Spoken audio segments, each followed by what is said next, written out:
Yeah. Welcome back, Mike. Hi. Did I miss anything important?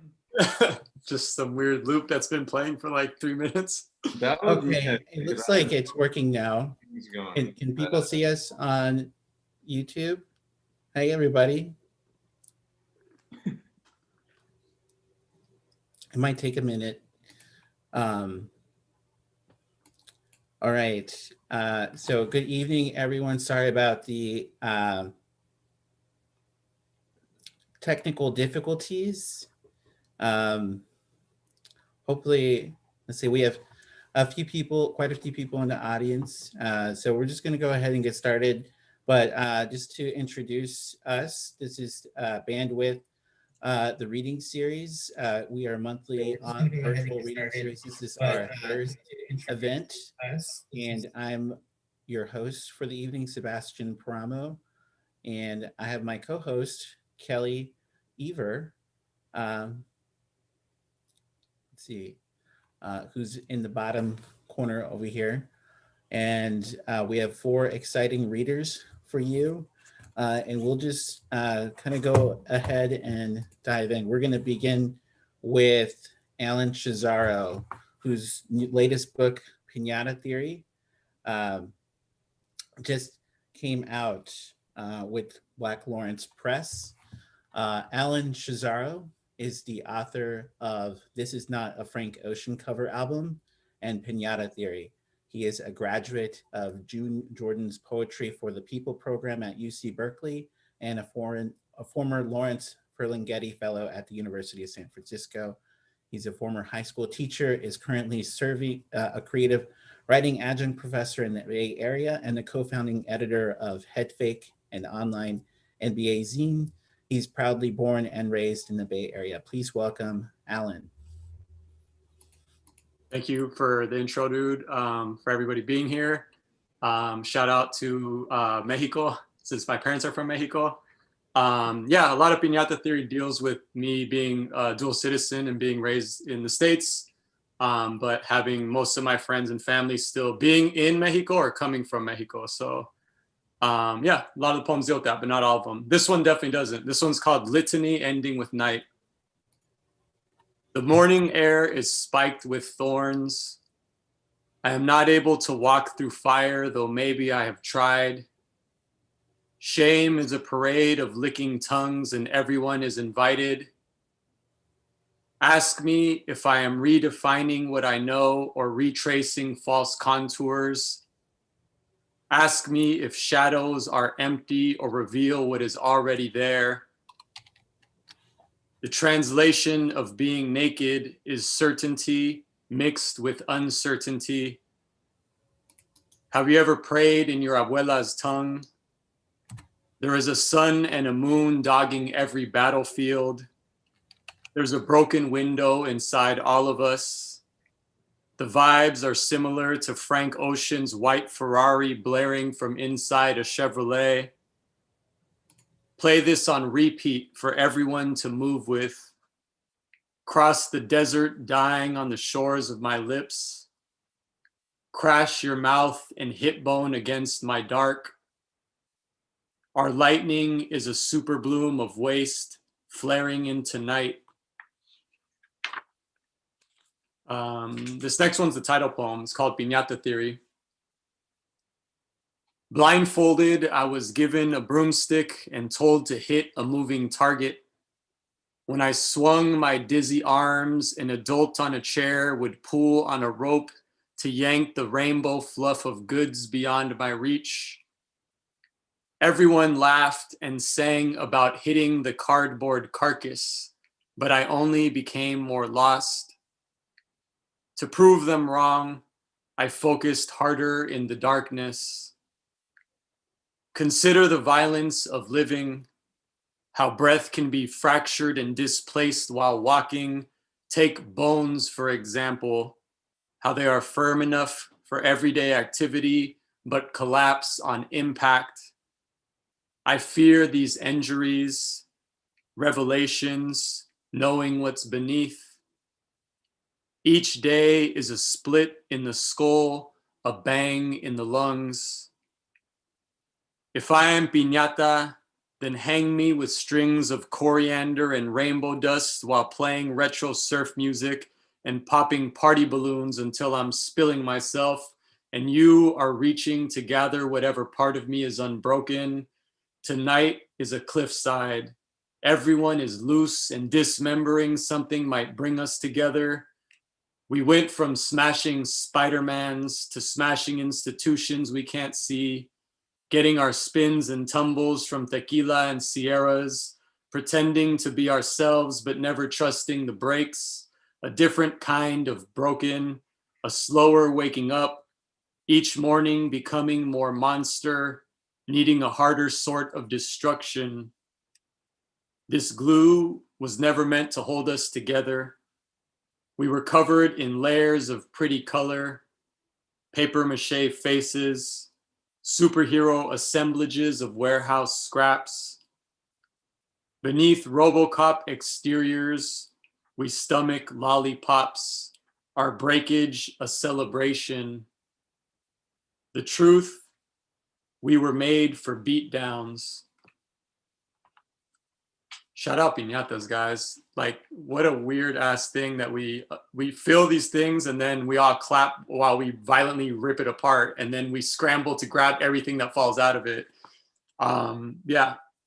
The original piñatas, by the way, I did hella research when I was like obsessed with the piñata for a period, that they were originally created by the Spaniards to break the 7 sins, and it was like a very religious, they had like the 7 puntitos, like those little cones.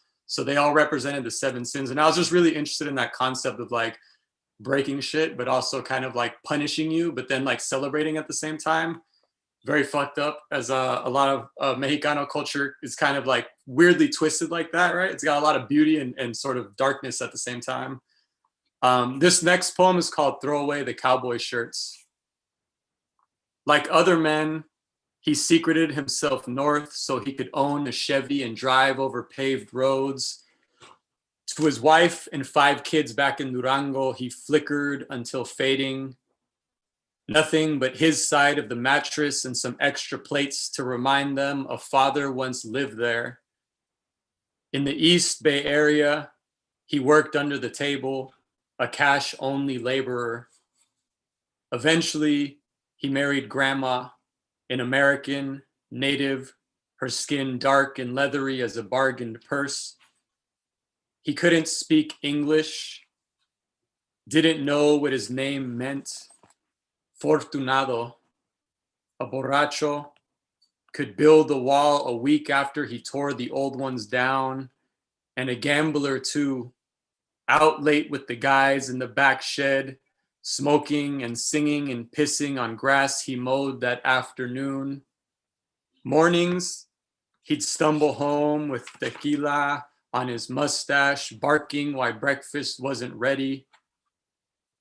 He was lucky, Fortunado, bragged about the time he punched a cop only to be bailed out of jail by a woman. Once, when he upset Grandma like often, like oceans, we threatened to call immigration. But how could we, the children of immigrants ourselves? We didn't want him living in our house, at our parties, using our toilet, our hand soap. One night, he left to get drunk. A cousin crouched over a pile of clothes inside his room and pissed, his unofficial send-off. For months, her urine clung to the collar of his cowboy shirts. I'm just gonna do one more poem. I usually write about how much I love my community, but I wanted to challenge myself at times to look at the negative sides of the people we live with and the communities we're part of. So that poem I tried to like write with anger because I typically am not like an angry person, but yeah, that's where that one came from. Clínica Jalapa, or Visiting Hours. This is the last one. I'm sitting by your side, abuela, your breath in this room, a dwindle of fugitive air, a crush of falling clouds. Outside, A geometry of smog and chaos erases the stars while I sit with nothing clenched beneath my tongue. There is no translation for this, no wrapping you inside tomorrows. Abuelo waits in the broken lobby as I tune into the deep hum of your bones. These mountains cannot be shoveled because Abuelita is a forest and we've fallen and we've cried and she spanked us for crying, but she always prayed for us. En el nombre del Padre, el Hijo y el Espíritu Santo, because you'd better holy cross yourself with 2 fingers, forehead, chest, left shoulder, right shoulder, when passing a church, any church, especially my abuelo, that never faithful macho who always told us, eres cuervo, translation, you are crow. And I learned our name is a mountain because on a nearby mountain, abuelo built a home for us, praying abuela would live to see it from inside. The breath of this land is an orchid night passing over a rumble of stone roads. It's a gentle touch, the moon-fallen undulation of hills and banana trees swaying in Veracruz mist. It's the slow-rotting bridge, a music wandering around rooms where abuelo has hammered every inch, has hammered bottles of mezcal, where nothing shatters when things are broken and no one notices when Adidas have 4 stripes. Here, freedom rides in the front seat of a dying Ford. Thanks, everybody. Excited to hear the other readers too.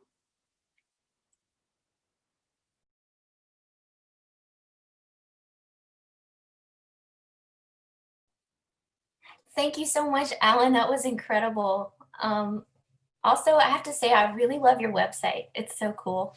I'm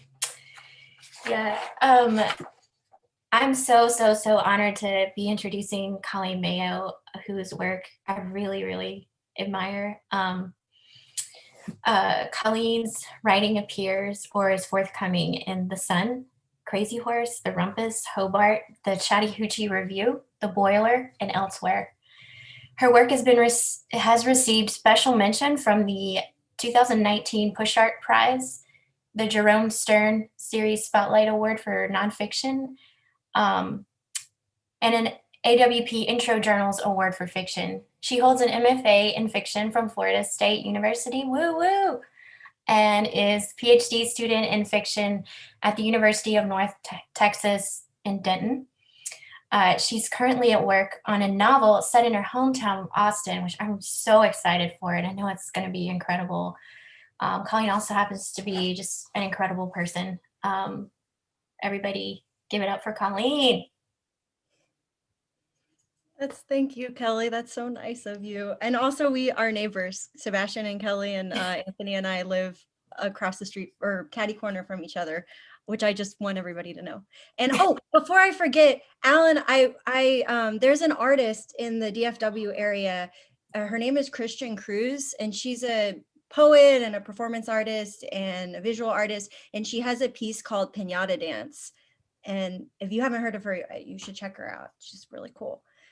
Before I forget, but I wanted to, I'm going to read 4 short flash pieces. They're a mix of essay and fiction. And I'm going to start with a fiction piece called February. Dad brings home 24 roses, red for mom and for me pink. For himself, he has a bag from Taco Bell and a handle of vodka. Mom takes her reds. This is perfect, she says. Her eyes are puffy, her hands shake. Not 15 minutes ago, she was pacing around me in tears. We've been waiting for hours. I've already decided to teach him a lesson. When Dad offers me my dozen, I keep my arms locked at my sides. I look at him like I'm looking at a crack on the wall. My brown eyes are his eyes. My red hair is his hair. I've determined that because we share blood, he loves me more than her. This means I can beat him. Dad smiles at me like I'm slow. Fish, these are for you. He leans to set the roses by the sink and falls against the counter. He's drunk. I smile because men will always give themselves away. Dad leaves the kitchen with his Taco Bell. Mom and I go upstairs. The pink roses stay by the sink. Upstairs, Mom and I lie down on my twin bed. She wraps around me and strokes my hair. Our bodies are the same size now, and for some reason, this breaks my heart. From outside, I can hear the noises of the city moving quickly, alarms and honks and laughter. After she falls asleep, I go back downstairs. Dad's asleep too, conked out on the couch with a burrito on his stomach. On the coffee table next to him is his water glass half full of vodka. I watch him for a long time. I watch his white face and wait for him to wake up. I lean close to his head. Wake up, I say. He doesn't. I slap him across the cheek. His skin feels damp and rubbery. I slap him again. Wake up, I yell when my palm hits his rubber cheek. His eyes open. What? He says. He sits up, rubs his cheek, and lights up one of his shitty menthol cigarettes. What? He says. He sounds so dumb. I pick up his glass of vodka. Watch this, I say. I sit in the desk chair next to him and drink down the rest of the glass. It hurts my throat, but I close my eyes and imagine it's just Gatorade.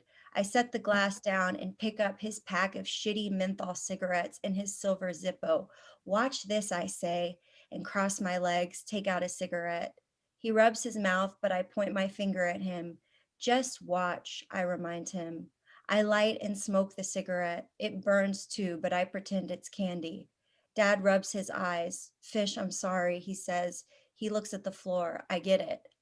How easy this is, I realize, to do all the things you're not supposed to.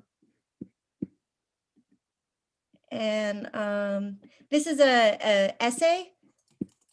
It's a mom essay. That was a dad story, and this is a mom essay. And it's set in Austin in one of my favorite places, which is my parents' back patio. And it's called Timble. My parents' campy mesh-screened patio was a space between hard and soft, not outside, not in. It was rustic and loud. It had a crooked metal roof and long walls that stretched the whole length of the house. Mom hosted patio parties back there when I was a kid, especially around the time of summer when a crowd of cicadas came to hook themselves along the patio's perimeter and sing. I remember being young and small and barefoot on the concrete floor. Look closely and see how the cicada shells vibrate as the Texas Hill Country winds sift in. Or maybe it's the bass music getting round and loud that moves them. Or maybe it's the way my parents' friends all pull back the screen door and let the metal latch slam shut, how they yell out wild greetings to each other from across the patio floor. Motherfucker, ow, ow, get your ass over here. How the drinks shift them back and forth from hard to soft. I liked to sweep up one of my mother's cats and cradle it as I shadowed the adults, matching my sways with theirs. I liked to whisper press their words back to them. Ah, shit, look who it is. Howdy. Adult cicadas, I learned from a drunk friend of my parents at one of these parties, are called nymphs. A cicada's sound is produced by a membrane called the timble as it rattles against an organ. First, the cicada hatches from its egg and ant-like crawls up to feed on tree sap. Second, it digs underground and eats tree roots for 2 to 17 years. Third, it emerges a nymph, ready to cling to a patio screen through the night, through the human tunes and rowdy talk, through the booze, straight through to morning, to patio deflated.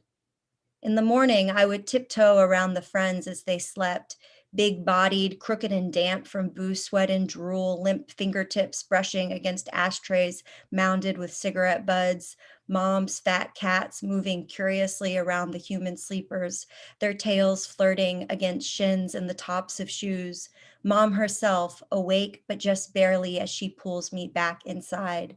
Outside, the cicadas are still clinging, still singing, still more body than shell. And this is a flash story set in Austin, my hometown, and it's called With Susanna. Susanna and I sit like queens outside her restaurant on South Congress. She's ordered us oysters, ham, and plates of tiny salted pickles that cost more than a pack of cigarettes. The windowsills are lined with baskets of cacti. We're different now, grown, although acting like teenagers as we flirt with Paul, one of her waiters. Paul's a coy Texas boy from Lubbock. Everyone around here, Susanna tells me, calls him Buddy after Buddy Holly. She hired him 6 weeks back. She says he knows his wine and how to charm the wives of all the fancy couples who frequent her restaurant. Susanna winks at me when Paul gets us another bottle of champagne. You know those East Coast wenches, she says. They can't get over a cowboy smile. I wink back and remember how 15 years ago, Susanna was loud and thick-waisted. I made fun of her for all the words she mispronounced. But if I needed $1, Susanna had 5. If I needed a drink, Susanna had Lone Stars and water bottles full of liquor. If I needed a ride, she had a black Toyota with weed in the console and a glove box stashed with condoms for safety. We used to joke about the condoms because we never used them. Instead, she'd drive her Toyota around Austin and we'd find roads shaded with live oaks to kiss one another under. It still excites me to remember first lying against her long stomach, how much difference there was to discover between our bodies, two shapes that, before Susanna, I'd assumed would be too similar to ever make sense as a set. It's 11 at night. Heel after heel clicks down South Congress. The women around us have skinny legs and handbags smooth as butter. Paul arrives to refill our champagne flutes, and we toast to Susanna's success. She bought this place out from an organic grocery store. Before that, the space was a bakery. 15 years ago, it was a metal shack that sold the best greasy hamburgers in town. Now she leans back with her fingers woven together on the table. You're a businesswoman, I tell her, a total boss. Susanna takes my hand and squeezes it 3 times. I want to say a corny line, let's get out of here, or follow me, then grab the champagne and lead her down an alleyway out back to light cigarettes and pass the bottle. I want Susanna to drink it all before getting closer. I want her to say, now this feels good. And then I want us to find some Lone Star. I want a plastic water bottle full of liquor. I want to be 16 and stoned in the back of her Toyota. She's left a handful of condoms in the glove box for safety, knowing full well that's not what we're after at all. And this is the final essay, short, and it's about the experience of giving birth to my daughter, which I don't know, maybe similar to like love and grief. It's the most generic experience, but then when it happens to you, you feel like it is super unique and something that you really want to be able to put in writing, or at least I did. So thanks for listening to me read this because I've never read it before, but I'm excited to talk about it. My daughter's 6 months old now, so it's still kind of fresh. Okay, it's called Unscrewing. I tell myself it doesn't matter how you were born, but I will always remember the room where I waited. And for whatever reason, I can still see the whiteboard in the room's dark corner with your name written on it in the young nurse's bubble print. Welcome, Cecilia. The top half of each letter smeared into bluish stains from where they wrote and erased for a third time, wrote the date, 3 days, Monday, Tuesday, Wednesday. I waited for you to come through night and morning and night again from June to July. What a haul, 33 hours across those 3 days. I waited. And I remember how I stared at that whiteboard with your name and no date until I started to believe that time was working to prove something to me about mothers and babies, something I might try later to sum up into a cheesy line and toss out to people who ask me about giving birth. And corny shit like that really pisses me off, but I catch myself saying it anyway, as if the experience of labor has to have multiple meanings, as if actions have to translate into slogans or metaphors about life, as if a hard labor is supposed to be my first lesson on the sacrifice of motherhood or the futility of pretending to be in control, which is bullshit for many reasons, but for one, because no one needs labor to understand pain, sacrifice, motherhood, as if pain is our only proof that life is working. The reality is that plenty of things in life are painful but unproductive, even ineffective, like my contractions, which hurt so much but carried you nowhere. And in the end, they accomplished nothing, not even 7 centimeters, barely even 6. My contractions just crashed through us again and again for 30 hours, for 3 days, for moon and sun and moon again, until I forgot the edge between body and space, until I forgot who I was besides a space for your body, until I was not body, only pieces of body in pain, and then nobody, bruised meat, until I got the epidural, and then I was cold water, then air, then finally something heavy and formless like sludge. It started to feel like you might not ever come, but suddenly it was time for the C-section. I cried. I cried out of relief, but also out of exhaustion and shame, shame for having lost to a body. And now I'm embarrassed to have felt shame. I remember the nurse writing the final date, what would be the right date, on the whiteboard as I was rolled out and down the hall to the operating room. My body was rotated like a heavy sausage as they moved me from the bed to the table. And then I remember a series of numb, clay-like tugs, unscrewing you, the doctor's words used afterwards to describe it, an unscrewing, which made me laugh since screwing is what started you to begin with, before you were pulled out. And then came the terrible silence before you screamed, and finally I saw your funny wedged head and your purple body bloated with fluid. An unscrewing. Can that be the metaphor? Your body, a screw, rattled from my body, the machine. Little screw, little bit. You are your own machine now, a collection of pieces that can create anything. You are warm, welcoming, not incapable of pain. Thank you.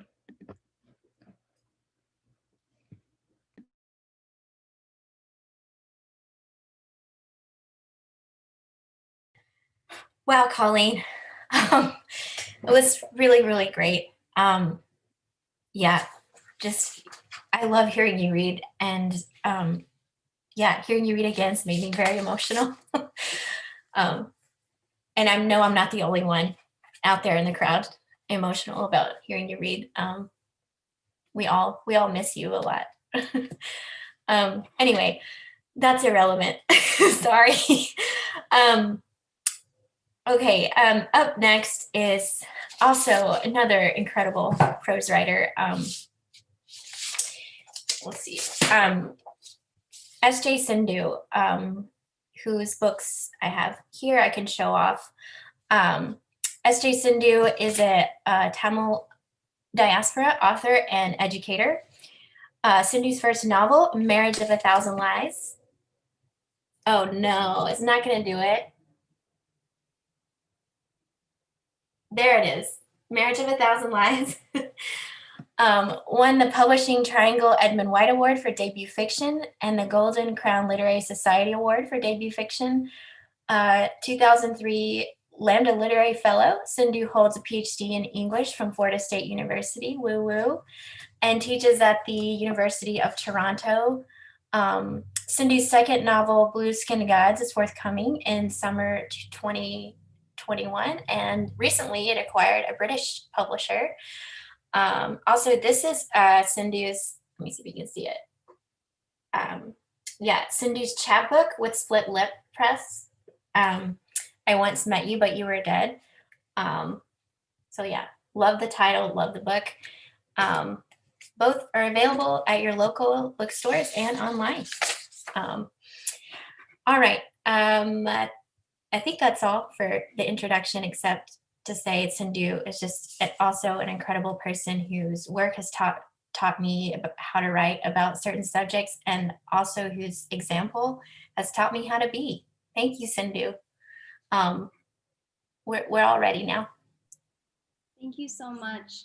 I am so honored to be reading with y'all, and it's thank you so much. So I decided to read from a new chapbook that I'm working on called Dominant Genes.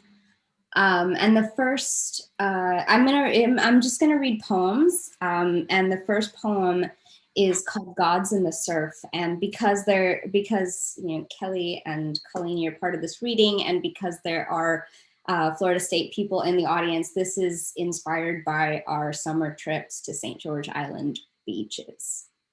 So this is called Gods in the Surf. I envy my American city friends.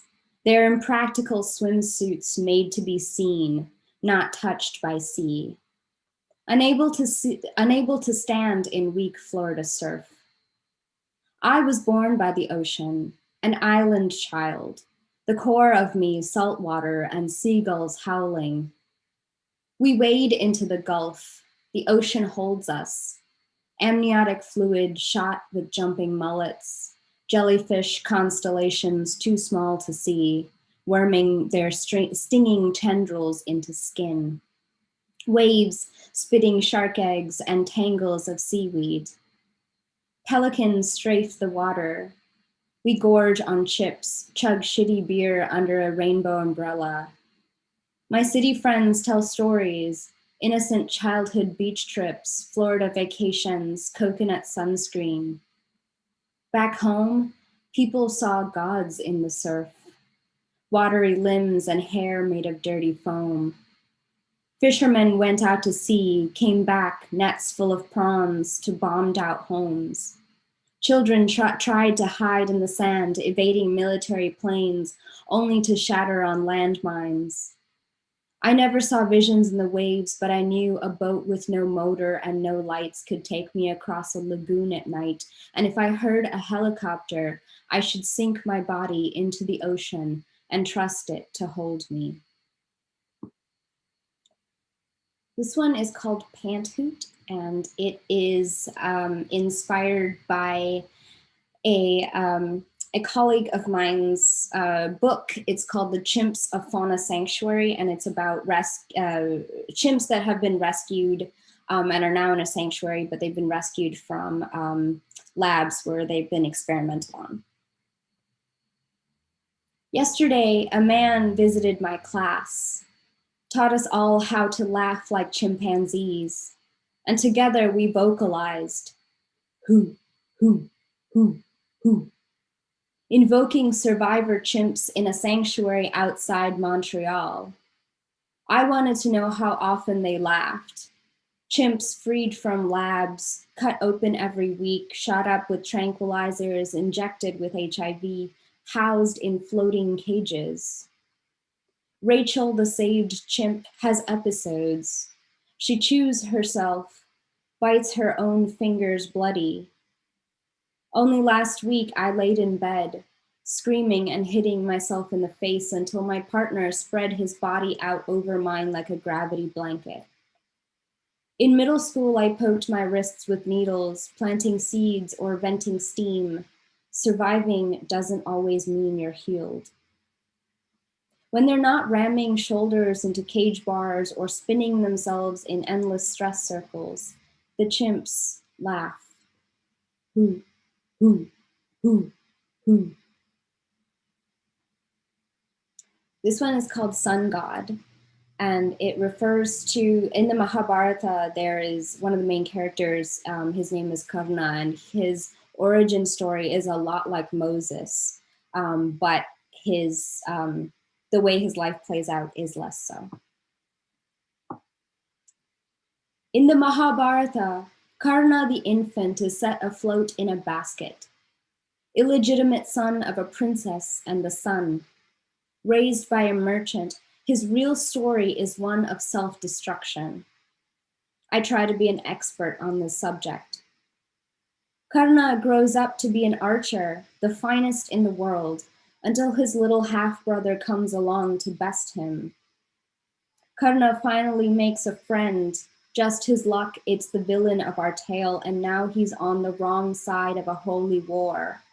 All the gods get involved, even his mother comes to him, the mother he yearns for, but now she's come and revealed herself only to ask him not to kill his half-brother. Karna is no Moses, and he will have no redemption, no hordes of followers, no one to pray over him. No, he will be a symbol of how even the sun will abandon us, of how the wrong birth is deserving of pity but not herohood. And how exactly did the sun get a woman pregnant is what I want to know. I am told this is a bad question. I'm full of bad questions.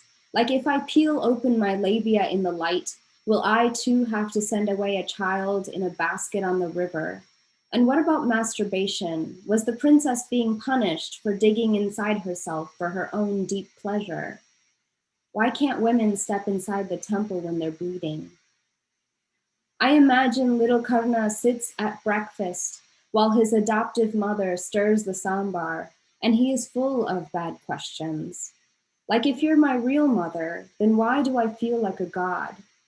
And what I wanted to know at his age was, if one man's freedom fighter is another man's terrorist, then are we on the wrong side of this war? But this is a bad question. This is the last poem. It's called Dominant Genes. From the wombs of true believers, I came out faithless, a godless, decadent heathen. But somewhere in my foggy ancestral memory, I recall that women used to worship snakes. We'd put out milk for cobras, hoping they'd leave the baby in the crib alone. And if they drank from our offering, we were guaranteed good luck for a week. But that was long ago, before the Eve-hating white men came with injections of snake fear shot right into our pagan faith. Now when we see a cobra in the house, we scream, and the neighbors run over with hoes and machetes. One time when I was little, I saw one the size of my arm slithering on our veranda, and I got to scream, "Cobra, cobra, snake, everyone." And they all came, men yelling to save me, my grandfather wielding a kitchen knife, hacking the cobra to bits right there in our backyard garden. My mother's mother lived to be 100, insisted on sleeping in her very own house until the very end. But my mother is afraid of snakes, and as a child, tormenting her was a favorite pastime. I'd beg snake toys from relatives and chase her. I'd twist snakes out of newspapers and old scarves. Watching my mother scream and run away, I laughed. I know now that it's a phobia, that she had no control over her reaction, but back then her revulsion was a sign of weakness, and I could feel like the strong one. I guess I've always had a serpent tongue, though I learned early to silence its bite. This too is a gift from the women of my family. I can cut through a lover's blood during any fight. This is a liability, this ability to destroy a person. When I told my mother I wanted to be a writer, she said nothing. She didn't have to. We come from a country where writer means dead child. In Harry Potter, speaking serpent tongue meant you were evil, but really I think J.K. Rowling couldn't imagine herself out of her Christianity-addled brain, like how Ray Bradbury could think up LCD wall TVs, but not a world in which women had careers.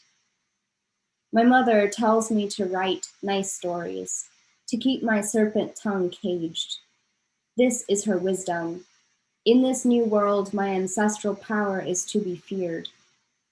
I'm young and I ignore her, but she still goes to sleep every night thinking, dead child, dead child, dead child.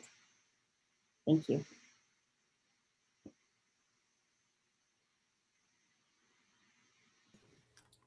Wow, thank you, Sindhu. That was incredible. Um, yeah, and thank you everyone so far who has read. Colleen and Alan. Really loved everyone's selections so far. Um, I love how eclectic it is. But our next reader is Mike Soto. He's the author of A Grave is Given Supper. It's out from Deep Vellum Books. He is also the author of the chapbooks Beyond the Shadows, Inc. and Dallas Spleen. He received his MFA from Sarah Lawrence College and was awarded the James Merrill Poetry Fellowship by Vermont Studio Center in 2019. And his poetry collection was actually adapted recently into an original literary theatrical performance by Teatro Dallas, directed by Claudia Acosta and starring Elena Hurst. And it is an incredible performance, and it's going to be available for streaming pretty soon. And Mike can tell us more about that, but please welcome Mike Soto. Okay, can everybody hear me? Okay, so yeah, so this is my book, like as Sebastian noted, and yeah, we just had a theatrical adaptation, which for poets, like I don't know how common that is. If anyone has any suggestions for poetry books that have been adapted to the stage, I'm currently doing that, and I sort of did a stripped down version with Teatro Dallas, which I was really pleased with, and streaming version January 15th. So I'll make that public and share it widely. So a little bit about the book to set it up. So this book tells a story in poetry. It tells a story about two protagonists who meet amidst the drug war along the border of the US and Mexico, a fictional border town that I call El Sumidero. And for the poems that I'm going to read, just know that the two protagonists, one is named Topito and the other is named Consuelo. And the folk saint Jesus Malverde plays a big role in the book and in the journey of Topito in particular. If you don't know who he is, this is him right here.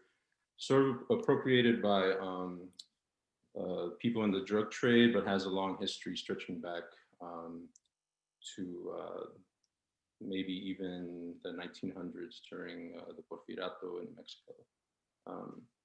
So I'll read a few poems, like 4 or 5. This first one is called Untitled, Tunnel with Horse and Rider. And in it, Topito sort of hears rumors of the shrine of Malverde and seeks to find it. Untitled, Tunnel with Horse and Rider. That night told my life, be a tunnel. Connect the gold green wind to the breath you'll use to clear the dust caked on Malverde's shrine. To reach the unlit side of my life, I became a prodigy, suffering to wake from a dream twice the size of my sleep even then. When people said a curse, a weight that doubled at night, that death disguised as dreaming sat on my chest while I slept. But I only felt misunderstood. When I overheard a rumor, the first ever shrine to Malverde lay hidden in plain sight in a used car lot somewhere in Sumidero, I took it as a life and death matter to see the unseen. After years of wandering lots of old Beetles, Buick LeSabres, luxury Broncos, getting kicked out of dealerships for being bearded and weird, after leaping waves of barbed wire on walls at night, a dash covered in banana leaves called to me by name. I opened the door to a late model Astro, hollowed out to house the stones that first made his grave. Above them, a cornucopia slipped around the vague bust of Malverde. Finally, with my chance, I took the deepest breath I owned, blew the veil from his face, and when I placed my hat on his head, the trembling I carried for years inside me paused like a deer from drinking water. And in the non-distance between us awoke a neon quiet where I dumped all the marigolds of all the cemeteries I've seen, lit the candles I didn't bring, and poured him the añejo I could never afford. A space where I could sign my name with my knees and ask for help. I knew the next phase of my life would need a different tunnel, one that connected my ignorance to an isthmus where I'm a rider letting his horse graze the grass.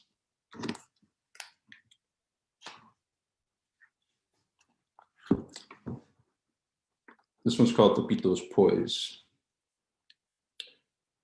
To mute the blood, enter the room with a neon labyrinth. to lay my weapon down by its entrance, walk the spiral path as a string of silver memories gets brighter in my mind.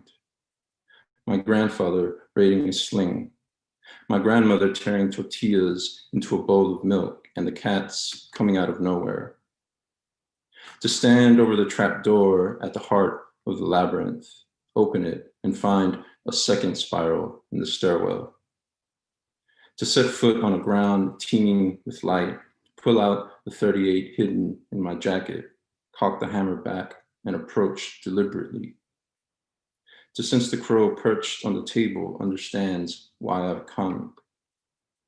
And when it flies into the darkness of an empty doorway, a man in a snakeskin vest emerges. And when he asks me why the hat he gave me isn't on my head, that space wobbles like a red comb on a black rooster. And when I tell him I placed it on Malverde's head, his smile is all silver. His hand holds out a lizard that has shed its tail.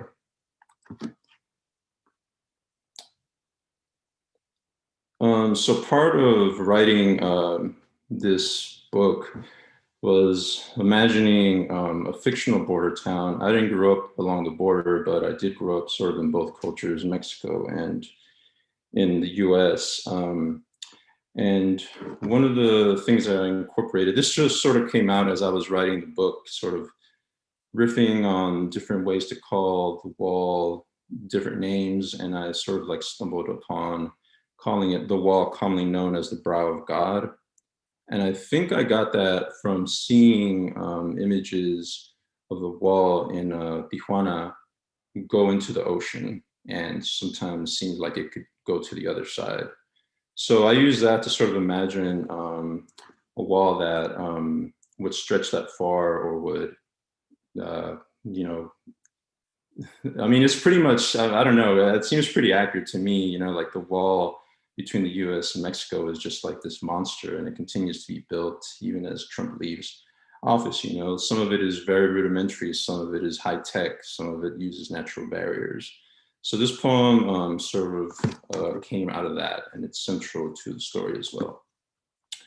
The wall commonly known as the brow of God. In Sumidero, the wall is always looming, night and day our North Star. Blunt reminder of the difference between this life and the one in El Norte. By far the reason why the ground is gutted with tunnels, decades of desperate maneuvers, so many names trapped in trying.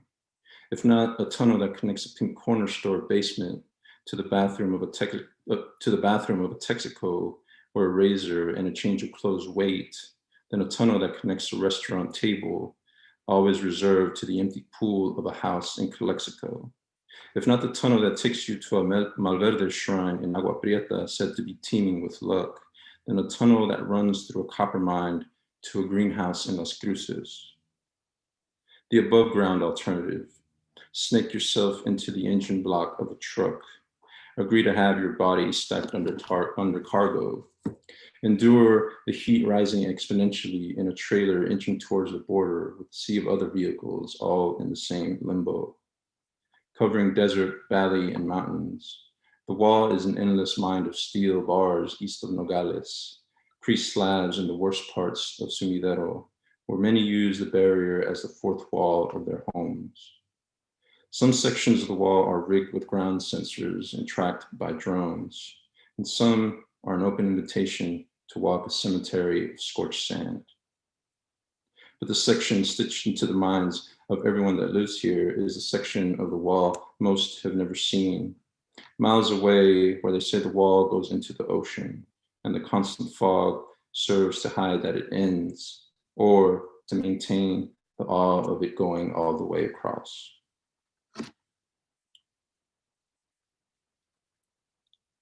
And so these last two poems I'll read are centered around Consuelo, the other protagonists of the story that I've told here. And so for whatever reason, I always knew that this poem would start the book, because I sort of like that it was a mistake. And in it, In this poem, Consuelo makes the mistake of taking shelter in an unfinished church. And this is sort of like central to the story and how the protagonists met. So these two next two poems are both Consuelo poems. Blank Chapel or Consuelo's Mistake. The empty doorway cried escape to her by name. So she took the invitation to step in, unwrap the rain from her face and wait for the storm to pay its sudden visit. But seeing the vandalized walls, message started and smeared, the mad steering of a hand through paint. To Consuelo, the ruined whitewash was blindness smeared into sight. A rage she shouldn't have recognized, the one house of God she shouldn't have rushed into. Floors recently laid down, walls primed just the day before, but the bust of Malverde set to arrive at the front door that afternoon. Nothing to stop her from getting closer, tasting first with her finger the glimmer and the grit. Nobody to keep her from gliding her tongue across the wall, deciding salt from the moon, what rush leaves and laughter up the ladder of her spine. And no one with her in the silence after, when someone cleared their throat, when at once she knew the mud her bare feet dragged, the shawl she let fall on the floor, that she would be pulled out by much more than her hair, turning to find the faces like a firing squad armed with blanks, with blame, with stares.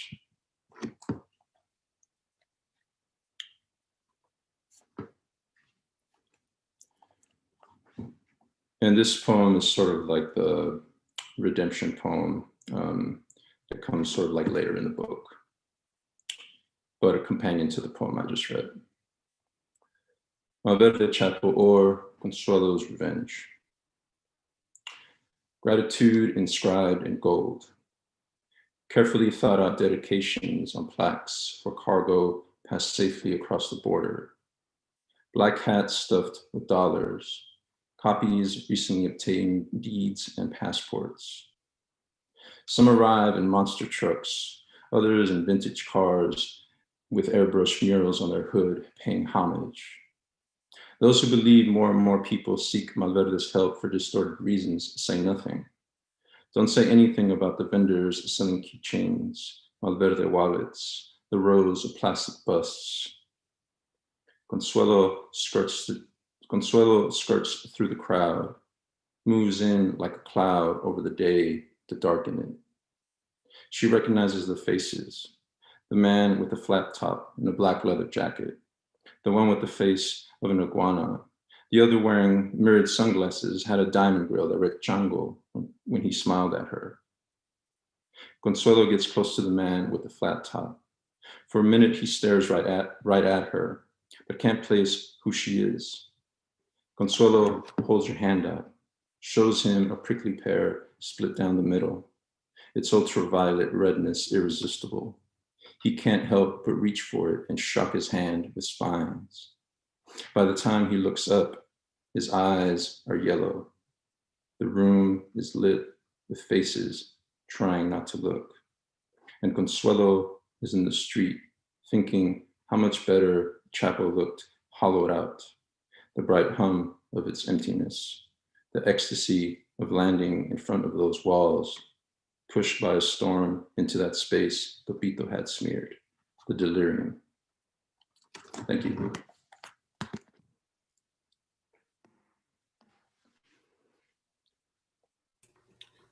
All right. Thank you, Mike, again.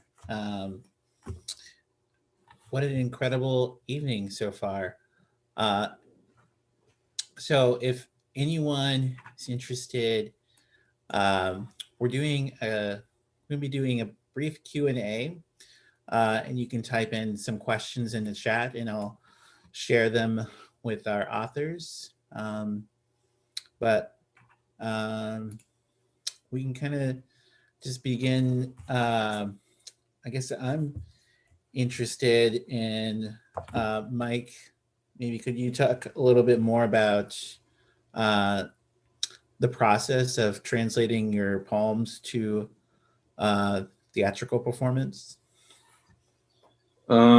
Sure, yeah. I mean, I think I'm still in the process of doing it as a published screenplay, which I think is like still sort of a mind-bending challenge. But so this Grave is Game Supper was 52 poems, and we had to whittle it down to about 15 to sort of fit into 45 minutes. So I had I did write the book as a story, but it's not, it's really hard to tell story in poems. And I think yeah, it was just like a process of like, what can we stage in terms of like just stripping it down to like a linear narrative.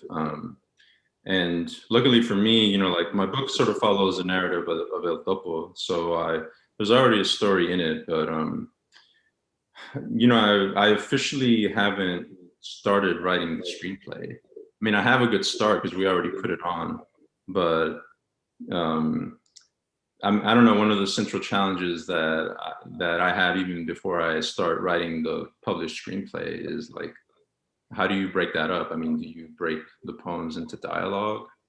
Do you fictionalize them?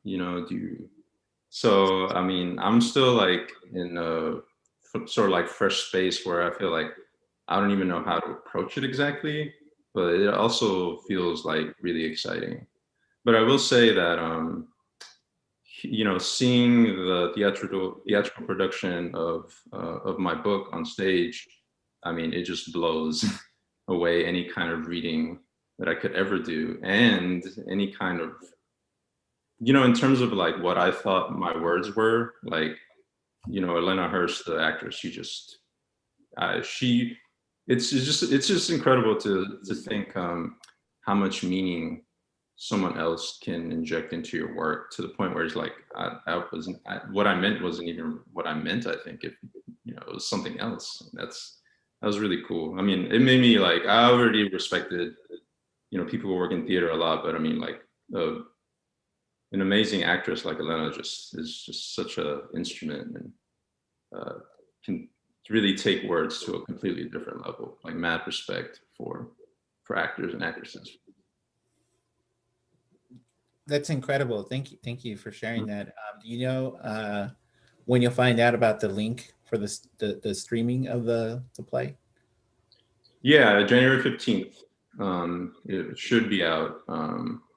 And we're all sort of like really excited to see that, because we did it during COVID, so it's like it was a limited audience and it was outside, and we had to like get it all in 45 minutes. And but like a lot of my friends across the country asked to see it, and we wanted to get out there. So streaming is we're lucky enough to find a videographer last minute, and yeah, January 15th, it's coming out. So excited. All right, awesome. Thank you.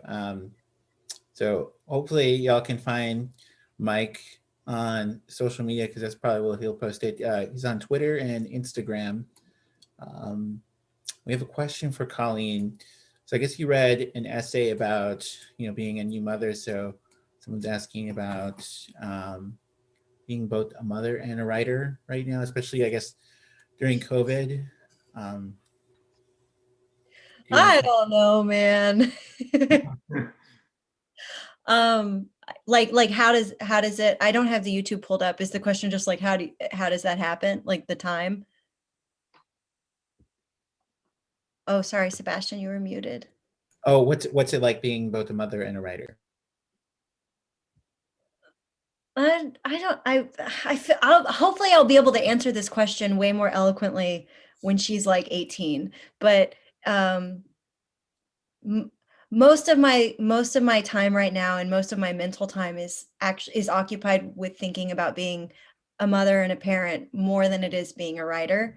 And I'm only now about 6 months in, really forcing myself to make time to write. Maybe I think she started sleeping through the night, and so that's been huge. This is such a practical answer to, I wish I had like a poetic way of saying it. Yeah, it's been hard. It's been hard. And it's been tough with the pandemic, because I feel like there's just zero opportunity to go outside. So the combination of everything being at home because of we're all at home, and then everything being at home because I have a newborn baby is intense. At the same time, I'm so grateful because I get to witness so much time of her life now. Like, and in a weird way, something I'm grateful for is that we get to, I think it helps us mark time in a way that the pandemic robs you of. Like, because I was pregnant for starting in March, I was halfway into my pregnancy, and then she was born in July, and now she's almost 6 months old. So her entire life and half of my pregnancy have been shaped by the pandemic. And I get the gift of getting to know Cecilia throughout it. So this time will never be completely ugly for me because I'll always have Cecilia as what shaped 2020. So I don't know, that didn't really answer about writing, but I guess just as a person, it's a mixed bag of being a new parent. I'm really glad she's not school aged because I don't know how people with kids the people who have kids who have to be in school right now are handling it. That seems totally insane. Yeah. No, that's some said that was a lovely answer, and I think it's a great answer. And thank you also for sharing that essay. I think it also speaks to it again. And Alan, I think I had a question for you about your collection. So in Piñata theory, I noticed that you have a lot of really cool cultural references here that you use to speak to some of the themes that you comment on in your book. And I haven't had a chance to read your other collection yet, but This Is Not a Frank Ocean cover album, I think, is also seems to carry over into this book as well. So I was just curious if you could talk a little bit about how you see that shaping your manuscript, or if that's something that you set out to do, or if you could speak a little bit more on that process. Cool. So just to clarify, how the Frank Ocean and Piñata theory sort of related, or? Just how they're related, and the how you use like pop culture. Okay, and, word. Yeah, things like that. Yeah. No, so I grew up. I was born in the late '80s, and I grew up in the '90s in the Bay Area, which is an extremely diverse region that like I've seen it change violently. I say violently, maybe aggressively, economically violently. It's been highly gentrified, as I know cities like Austin have been, for example. But I've been to a lot of places around the world and lived in other parts of the world. And the Bay Area to me is like the epicenter of gentrification, because you get all these people coming, first, like there was like the gold rush, and now we're just living in like the technological gold rush, right? So I think I've been exposed to like I literally, my dad has a house where Google is, I'm not joking, like across the freeway. So I've seen all of that stuff come and go as a young person. And I grew up with like hip hop, and I grew up in a house of all men. My mom never lived in the house with me, not a day in my life, and neither did my sister. So, I grew up watching boxing, football, basketball, listening to Tupac, and just not really being supervised for most of my adolescence. And poetry came to me really late when I was in community college, and I never took like any preparation to go to college or anything. So by the time I was discovering poetry formally, I had already experienced most of my expression through graffiti and rapping, which was more acceptable as a young man, how I grew up, to be expressing yourself in those forms. So once I wanted to merge that experience, because I want to, like, I want other young men who grew up how I did to pick up some of these poems and be like, oh damn, like, Andre Nicotina and E40, who are like hella random ass Bay Area rappers that I've never seen written about in literature, are in this book. And when I give this book to my friends, who are mostly dudes that work construction or at restaurants, etc., like, I want them to see themselves in the poems, and also for it to be universal, of course. So I don't know. I just find pop culture in the Bay Area, I wanted all of that energy to be, and being a millennial, smartphones, and then being addicted to smartphones, and like I kind of wanted all that fragmented everything to just messily be in the books. Yeah, I think that also perfectly describes how I see your title in the book, The Piñata Theory, because I know like when I break open the piñata, I always get excited when there's all kinds of different candies or things that you don't know what to expect in there. And that seems how, especially a lot of us millennials grew up, there's like a lot of different pop culture out there that was shaping, how we came up. So I love that, how you're doing that. And Really quick question, dude, just hella fast. What was your favorite candy out of the piñata? my favorite candy is always a spicy candy. Nice. That there's a lot. You had a lot of options then.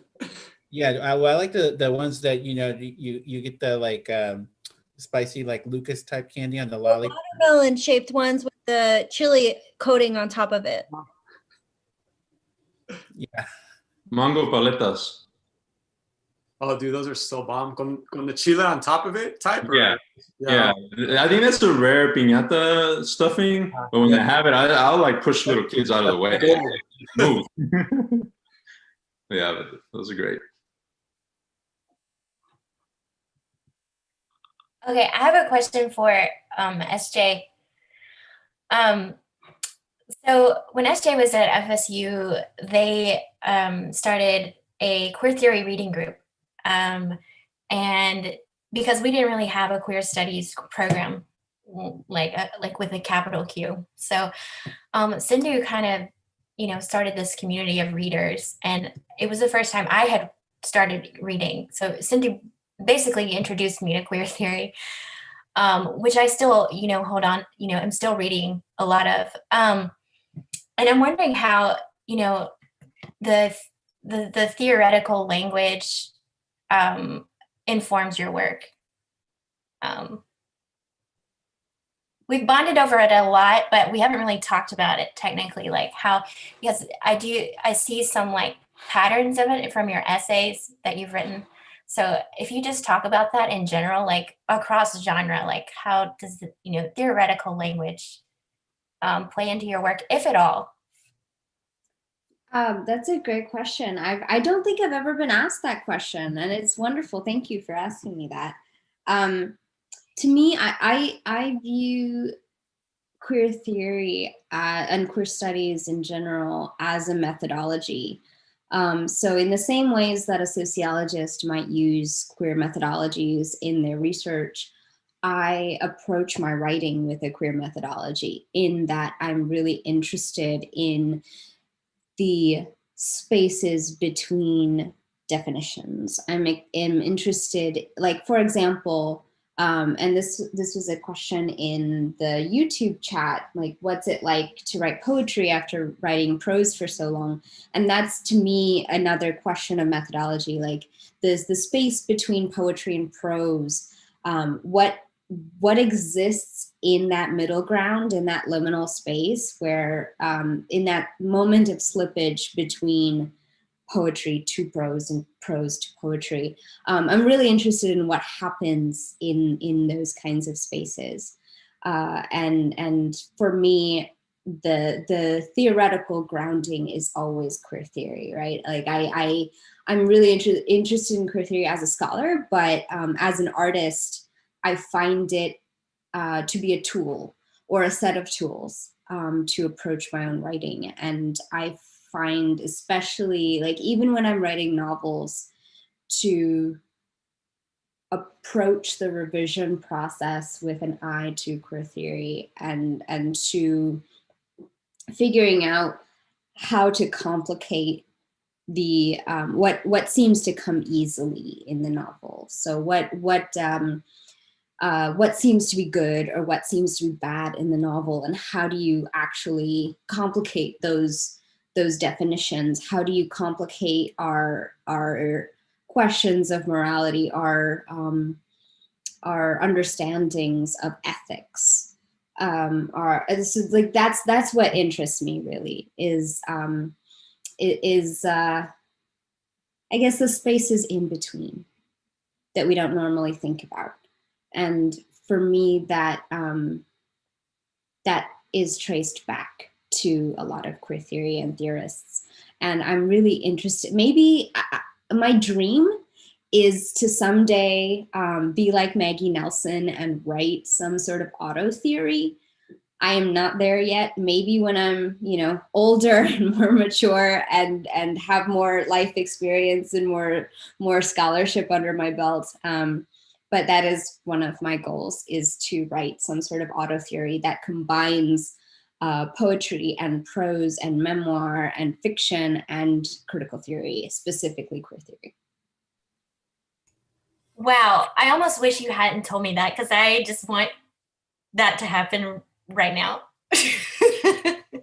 Thank you, Sindhu. Also, if you want to provide space for talking about your next book that's coming out, if you want to tell us a little bit about that, that would be great too. But yeah. No pressure. No, I mean, it's coming out in a weirdly almost pandemic time. Like, yeah. I don't know what June will look like for anyone.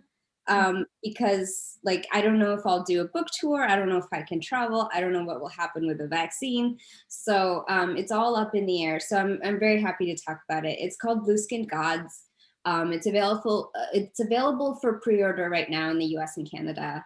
And yeah, I don't know. I'm excited. It's about fundamental Hinduism and this sort of need for people to cling to faith, and it's about cults, and I don't know. It's an interesting time right now because India is sort of becoming more and more engulfed in fundamentalism and fundamentalist religion. So I'm really trying to figure out what that means, and also what it means to be brought up in a very faith-based environment and then to lose it. And to not have faith, and how do you define yourself when you lose your faith? So that's kind of the question that I'm taking up. But the actual story is about a young boy who grows up in a cult in India, and he is believed to have healing powers and is believed to be an avatar of Vishnu. And he grows up and figures out that the actual truth is a lot darker and is a lot more complicated than what he was told. Thank you for asking. Yeah, thank you. So just to wrap up, we have one final question. And this one is for Alan, and kind of goes along with our discussion on theory. Alan, could you talk about Piñata theory as a title? What inspired it? Was there a sort of epiphany? Did the title come before the book? Cool. Thanks for asking that. No, the title came pretty deep into the process because I was exploring a lot of things. I was trying to let them, organically arise, and writing what was coming to me. And I was in a parking lot, and I listen to basically only rap, which is one of my limitations. I'm trying to break out of it, but there was a song from a Chicago rapper that was called Stop Sign Theory. And I remember I was vibing with that. And I very much am heavily influenced from other genres, kind of like how Mike, is mixing with playwriting. I love hybrid stuff. So I wanted that to be included. I was writing heavily about being Mexican-American, being Californian, being Chicano, being Pocho. So I knew I wanted to have some way to link it to that in a cultural sense. So I just kind of mashed those two energies together. And I was really thinking about the idea of fragmentation, which I've mentioned already, brokenness. And I started thinking about the phases of a piñata, how you take a bunch of scraps of things, and then you try to make something out of those scraps, and then you fill that body of scrappage with things inside. And then, like I said, we break it and smash it, and we cheer and we clap, and then we gather it all back, and we put it back in our bodies. And it was like this weird, violent moment of joy, right? Like this public violence. Yeah. So I don't know, I wanted all of that to be in it. And also there was definitely the element of I don't know if interested is the right word, but I definitely, I live in a community where you can see violent acts happening. And I'm talking about institutional violences, right? And that kind of goes back to what I was saying about gentrification. and just acknowledging that California is such there's been so much blood spilled on this soil of people just grabbing this piece of the earth over and over and over again, right? Before it was the US, we were on Mexico. Before it was Mexico, it was indigenous land. And I'm sure there's different groups of indigenous people, right? And I kind of wanted all of that to be a part of it, and just how fragile we all are and how fragile and violent history is. Yeah, and how some of us are more likely to be targeted by some of these historical violences. All right. Yeah, thank you. I think, yeah, I definitely see that in the book, and that's one of the things that makes me really enjoy it. So, yeah, thank you so much. And but here's the cover again. But thank you to everyone for being here, and I apologize for the technical difficulties, but I'm glad y'all were still able to make it. And thank you again to our readers. Make sure and check out their books online. I personally like to shop on bookshop.org to support local bookstores and especially independent booksellers right now, and the authors themselves. So you can find everyone's book on there, I believe. But thank you again. And hopefully we'll see you around at our next event. You can follow us on Twitter, bandwidth _, and on Instagram, bandwidth reading series. Stay tuned for our next event. Thank you again.